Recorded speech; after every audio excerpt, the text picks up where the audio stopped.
Um inscrito me perguntou ontem sobre uma narrativa que vem rolando no mercado do S&P 500 corrigir 50%, o que levaria o Ibovespa a quedas fortes, com certeza, e a depender do tipo de queda nos Estados Unidos, se for, por exemplo, uma queda nas ações dos Estados Unidos do S&P 500 por conta de uma fraqueza econômica na economia americana, a nossa bolsa poderia cair até mais do que 50%.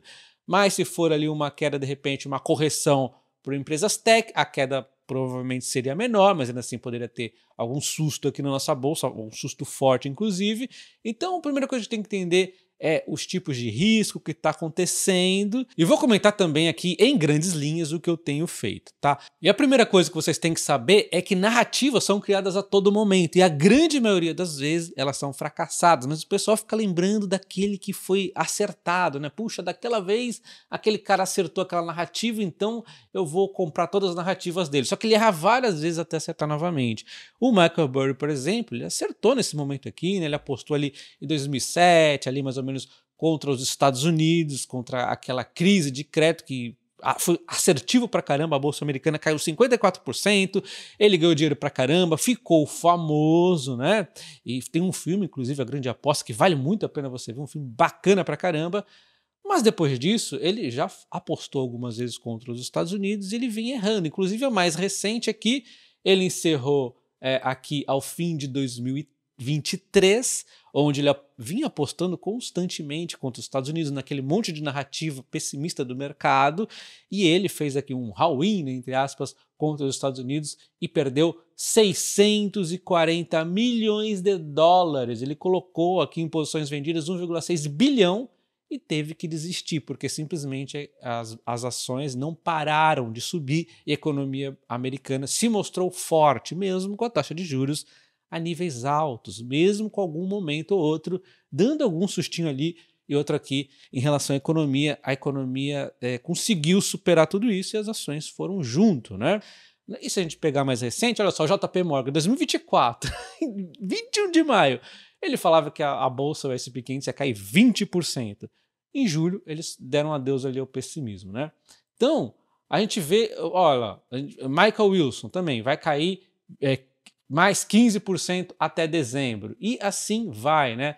Ainda ali para julho, nós temos aqui outro exemplo. O Goldman Sachs dizia que teríamos uma forte correção nos Estados Unidos chegando no S&P 500 e se cair, não compre. Olha só, eles falavam que não só ia cair, como não era para você comprar, porque a situação era muito mais terrível do que parecia, né? Então, na verdade, essas narrativas elas foram caindo por terra abaixo. E se você retomar a trajetória da bolsa, essa alta grande aqui dos Estados Unidos, o único período de queda foi ali de 2022 até o fim ali de 2022, ficou uns fundos, foi onde eu mais comprei a bolsa aqui recentemente, e depois ela acabou subindo muito mesmo, eu desacelerei bastante as compras, porém, não saio vendendo as minhas ações, né? Muito menos ter a loucura de apostar contra, né? O cara tem que ter muita coragem mesmo para apostar contra. Bom, se a gente volta aqui então, essas matérias mais recentes ali, lembra do banco que falou que em maio era hora de vender as ações, não sei o quê? Olha só, maio ele falou isso porque nós estávamos no momento de queda. Abril tinha caído 4% a bolsa americana, em maio começou ali tropicando, só que em maio mesmo já subiu 5%. Aí chega ali em junho, julho, eles mudam de ideia e falam que acabou o medo, né? E aí outras corretoras começam o medo ali em julho, não sei o quê. Enfim, narrativas são criadas e o S&P 500 está subindo, subindo, subindo. Se você voltar no passado, mesmo ali, quem apostou contra, né? O S&P 500 de forma assertiva em 2007 e vendeu todas as ações. Será que ele teve coragem de comprar aqui no fundo? Eu não sei se ele teve coragem, porque a gente viu ali outro banco falando, e se cair não compre. Então é muito perigoso você achar que vai ser o grande acertador de topos e fundos. O cara simplesmente que foi ali de boa, ele falou, puxa, acho que tá meio caro a bolsa, vou parar de comprar, eu vou comprar devagarzinho as ações mais perenes ali. Ele viu sim cair, porque mesmo as perenes acabaram caindo, né? E nestes fundos, o que ele fez? Ele usou o caixa para comprar ainda mais. Foi muito melhor do que ficar nessa loucura de vende tudo e compra tudo de novo. E se não caísse, como não caiu várias outras vezes a partir disso? Ele simplesmente vê essa alta aqui acontecendo, olha só. Realmente, deste topo de 2007, a bolsa demorou 5 anos para retomar esse topo, mas depois ela não parou de bater recorde sobre recorde. Isso daqui nós estamos falando tudo em dólar, né? Então para um brasileiro a situação é mais grave ainda, porque assim, você perde 54%, mas o dólar acaba subindo. Então assim, é lindo pra gente, né? Porque nós temos o dólar ainda, que é uma moeda forte comparado com o real, porque nenhuma moeda é boa o suficiente, porque os governos são todos ineficientes, mas o Brasil é o Brasil, né? Então, assim, a gente perde, mesmo caindo lá, a gente perderia, porém ganharíamos no dólar. Olha que molezinha, né?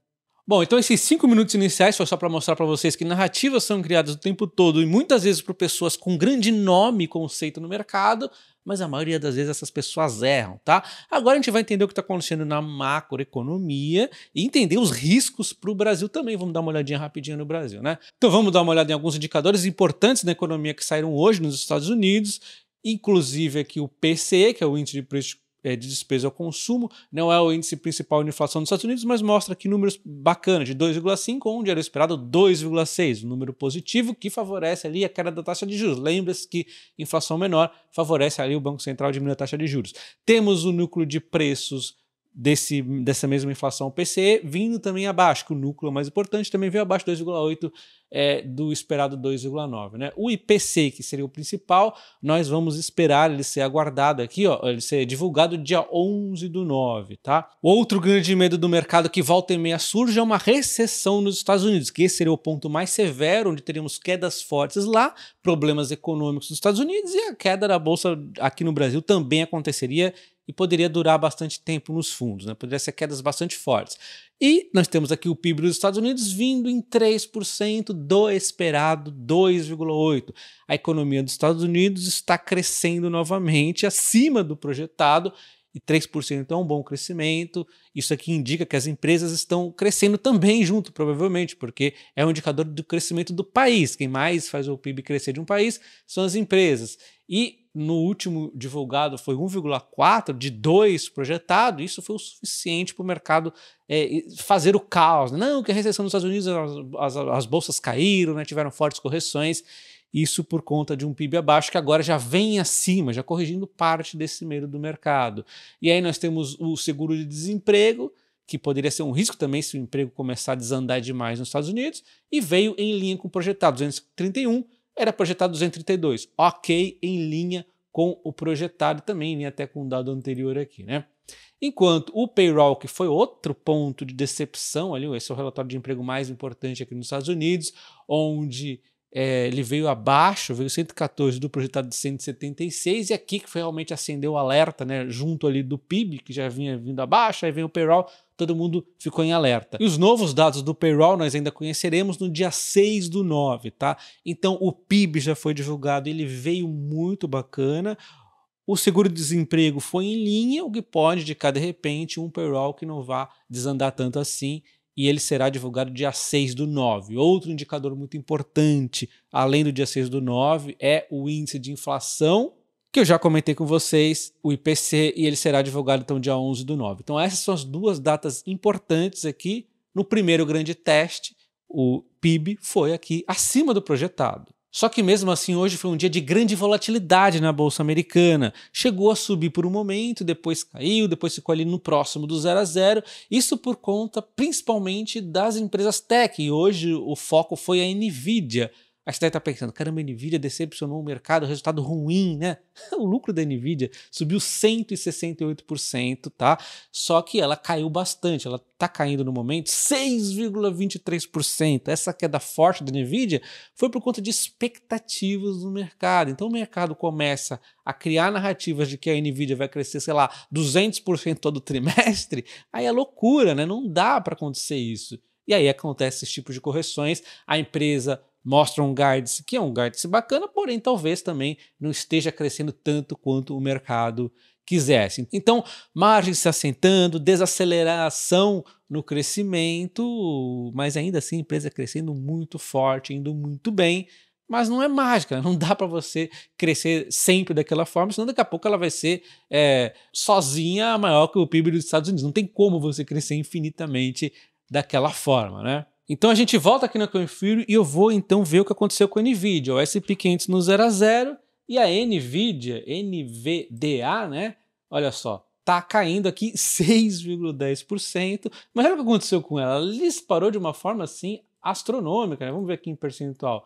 É muita alta, 5.000 não sei quanto desde ali. Bom, vamos pegar um período mais curto, mesmo assim, ó, você vê 2.000 e poucos por cento. Uma empresa não pode subir infinitamente, tem muitas empresas em condições talvez assim, como a da NVIDIA, e aí alguma realização pode acontecer, obviamente. Em algum momento pode cair. A bolsa não dá para subir para sempre. Correções são necessárias. Passamos por uma que foi muito suave, recente ali nos Estados Unidos, neste ano de 2024, ali em maio, né?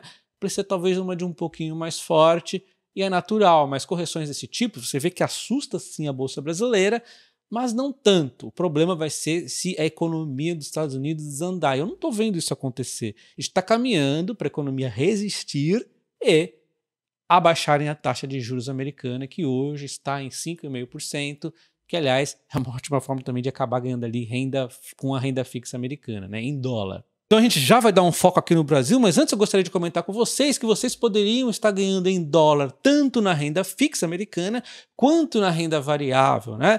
Então olha só, por exemplo, no momento eu estou aqui com 16.500 dólares alocados na CoinFury em dólar, né? Então eu fiz um Pix ali, por exemplo, em reais, faço a conversão que é muito rápida, que eu estou mostrando o contrário, né? Em dólar você pode converter para real, que seria a maior besteira você fazer uma coisa dessas, né? Converter dólar para real, porque o dólar ao longo prazo sempre se valoriza, mas só quero mostrar que para você converter de real para dólar é muito fácil, né? CoinFury você não paga spreads, taxas de nada, inclusive para você comprar ações você não paga a taxa de corretagem, é uma grande vantagem, né? Mas enfim, eu deixo aqui, ó, 16.500 dólares parados aqui na CoinFury, está me rendendo, vamos ver aqui, ó, 2,71 por dia em dólar, tá? Esses 2,71 por dia, já até tinha feito a conta aqui, 2,71 por dia vezes 30 dias dá 81 dólares. Vezes aqui o real, vamos pegar 5,50, dá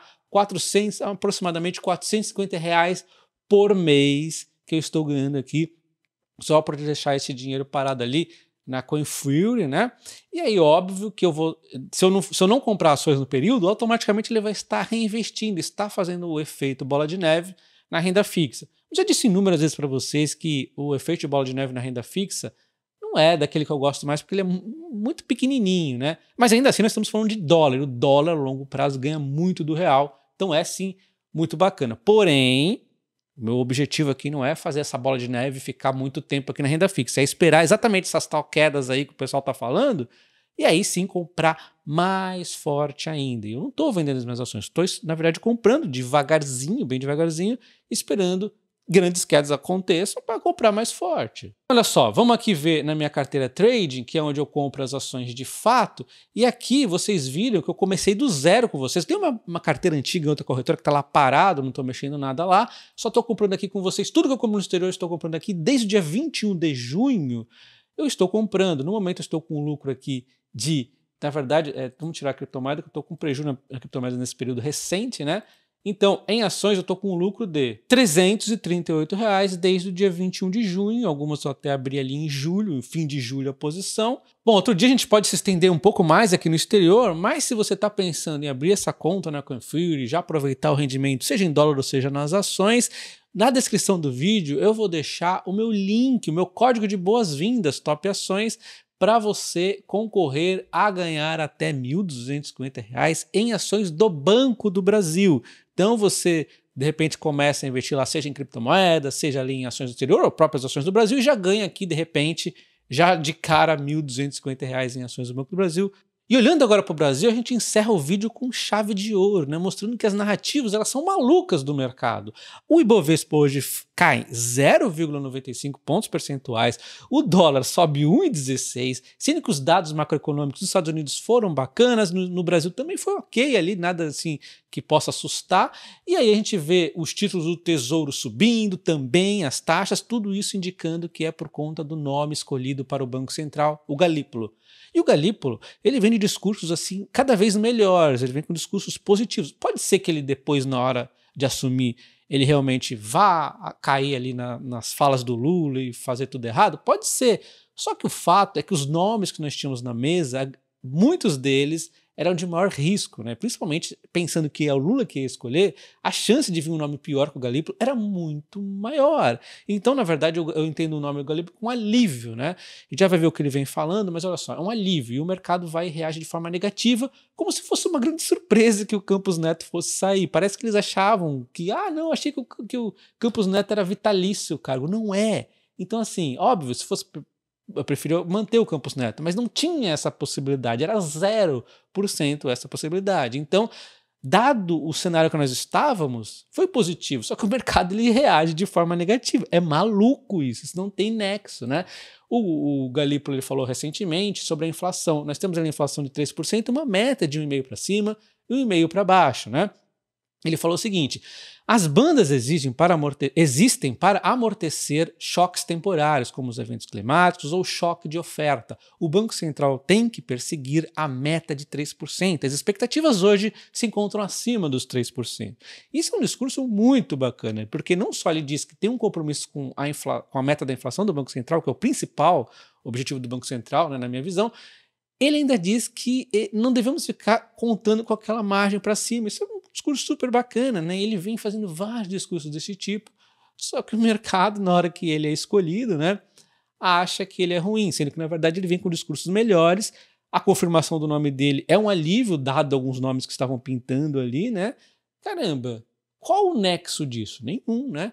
Aliás, o próprio Meirelles fez alguns elogios ao Galípolo e disse ali sobre que essa indicação também reforça o nome do Haddad, né, dá força ao Haddad, por tabela dá força ao Haddad, que eu sei, não é mil maravilhas também, só que o Haddad ele é o melhor deste governo aqui. Se a gente pensar em sair ele e entrar de repente, um exemplo, bate na madeira aqui, ó, Guido Mantega, você imagina uma coisa dessas, né? Então, poxa, mostra força ali no Haddad. Óbvio, vamos abrir um parênteses aqui que pode ser sim que o Galípolo só esteja fazendo esses discursos para agradar o mercado, a gente só vai saber isso na prática, mas o grande ponto é que nós não tínhamos nenhuma possibilidade de manter o Campos Neto, isso não existia. Então, enfim, aquilo tudo que eu já disse, né? E sobre uma grande queda nos Estados Unidos, vocês viram que recessão continua aqui afastando. Não tem uma sequência de dados negativos para achar que vai ter recessão. Então, eu continuo na tese que não teremos recessão. Então, eu sigo tranquilo tanto lá fora quanto aqui no Brasil, embora lá fora possa ter alguma correção também por conta de tax, né, que de repente subiu demais, mas é algo que é mais passageiro, é uma correção pontual na minha visão, né? Aqui no Brasil sempre tem algum risco político, passa aí uma taxação de dividendos, alguma coisa do tipo, sei lá, a criatividade do governo brasileiro é infinita, né? Então, basicamente é isso, né? Os grandes problemas, assim, para grandes quedas mais duradouras, no momento eu não estou vendo, mas, enfim, cada um segue suas trajetórias. Se você prefere ficar esperando uma queda para realmente entrar na bolsa, ou de repente vender agora, porque subiu não sei quantos por cento, bom, é a escolha de cada um. Um abraço e até o próximo. Valeu!